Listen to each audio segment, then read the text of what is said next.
Good evening from Sun News Network studios in the nation's capital. I'm David Aiken. Thank you so much for watching. There are three provincial progressive conservative parties in this country right now without a leader. In two of those, Alberta and Newfoundland and Labrador, those parties are currently the governing party. But in Ontario, of course, it is going to be 4 years before the PC party gets its next chance at forming a government. And when that day comes in 2018, Christine Elliott hopes to lead her party to victory. Christine Elliott joins us now from our Toronto newsroom. Christine, great to have you on the program. Thanks so much for joining us. A pleasure, David. Thank you. Yesterday, you became the one and only, so far, person to say you want to take this job. Tim Hudak is going to exit the stage next week, and before his chair is yet empty, you're ready to jump in and fill it. I wanted to ask a little bit about the timing before we get into some of the reasons about your campaign. We don't have any idea about rules, what it's going to cost, how long it's going to be, but you're ready to go. Tell us why you thought it was important to get in right now. Well, of course, the party executive is going to be to decide on the timing of the leadership contest, but we already know that our leader is stepping aside, and I don't need to wait to make a determination about whether I want to move forward or not. I'm ready to go. We have a great deal of work that we need to do.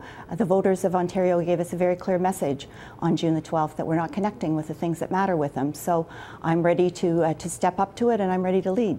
And of course, you must know that right from the get-go, as the campaign was winding down, and after Tim Hudak's announcement on election night, your name had been out there as someone everyone thought would run and a potential front runner. And of course, one of the reasons people thought you would run, you ran in 2009, finished third, and I wanted to go back to 09 and just, I'm sure you've reflected on lessons learned.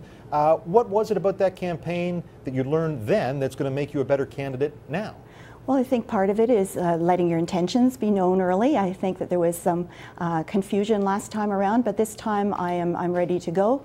I think that there was some confusion this time even about whether I would run federally, but my commitment is to provincial politics. That's why I got involved politically in the first place, because of provincial issues, which are near and dear to me, and I wanted to let people know that I am ready to step forward and make the commitment to do the hard work that has to be done over the next 4 years. At my blog, I've just sort of put together a little list of where MPPs in 2009 lined up behind you and other candidates.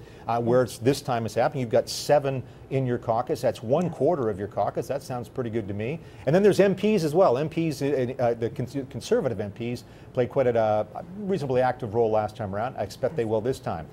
I'm assuming that it's important to make sure that the leader of the next party, the leader of the PC party this time around, has support of the caucus. I think it is very important because you want to make sure that when all is said and done, that people are solidly behind you. And I am very pleased to have the support of the caucus members that are with me now, and I'm continuing to talk to other caucus members who are still, I think, dealing with the results of the last election, and they're maybe not ready to deal with this just yet. There are lots of things that one has to do after an election. So I'm still talking to people, both caucus members and federal members, and just regular members of our party who are the ones, after all, who are the grassroots supporters.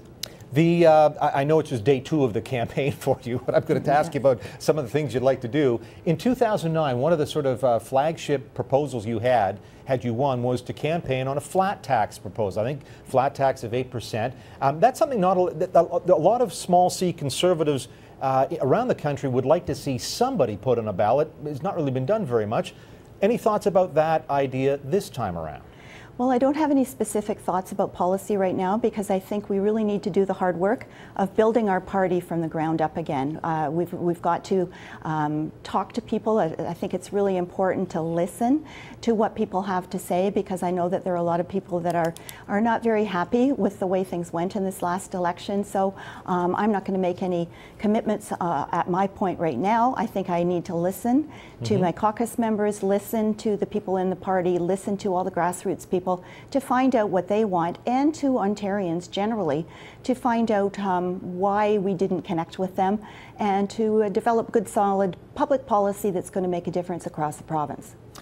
There are some. We had Lisa MacLeod on the program last night, and you may be aware, of course, people are, Steve Clark has suggested Lisa would be a good leader, so she may get in the race, she may not. But one of the things she said was she believes the next leader has to be prepared to commit to perhaps a decade of leading the party. It's going to be 4 years till the next election. Obviously, you'd like to win. You'd like to have maybe a mandate or 2. you're going to be 60 next year, and I hope I look as good as you when I hit as you do when you hit 60.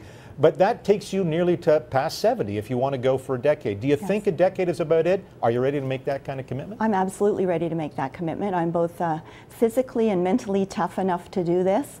I've been through a lot, as you would know, in the last few months, and I wouldn't have made this commitment if I didn't think I was up to it. I have the full support of my family, and I'm fully ready to do it. The other thing that I think that stands in my favor is my experience. I was a practicing lawyer for many years. I have been in business for a number of years. I've also been a real advocate for people with disabilities. And I think those experiences have taught me really important life lessons that I think would stand in good stead as leader of the Ontario Progressive Conservative Party. Again, I know you're going to flesh out some policies and all those things as the days unfold, but try and give us a sense of what kind of leader you might like to be. And I'll ask that in the way of, are there some leaders that you think were tremendous leaders that you'd say, yes, that person did a great job leading his or her political party? Well, of course, you always want to make your own mark, but I think what I would say is that it's really important to listen to what people have to say. I don't have all the answers, and I don't pretend to. I would really want to involve a caucus to the fullest degree possible. I think that's really important because they represent different geographic parts of Ontario. They have different levels of expertise and different ages as well. So I think that's really important that you get all perspectives around the table in order to make good, sound political and public policy decisions.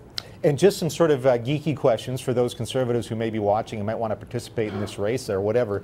What about the process? Do you have some thoughts on the length that this race should run? One member, one vote sort of system, delegated system? Have you had some? I assume you've had some discussions with some of the party officials who've been making these choices.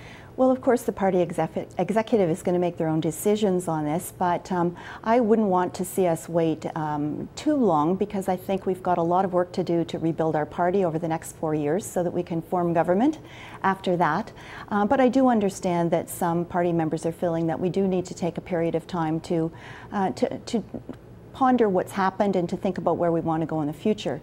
The only thing that I would say about the process is I think it's really hard for us to go through a period of time and look at what we want to be and where we want to go without having a leader in place, because who would lead those discussions? And I think that the field is going to have enough people in it. I anticipate there will be a number of other people joining this race, that the choice of the leader will in a large degree reflect where the party wants to go. So I think that we need to have the leadership race in place as soon as the executive feels is reasonable, but I hope it won't go too much past next spring.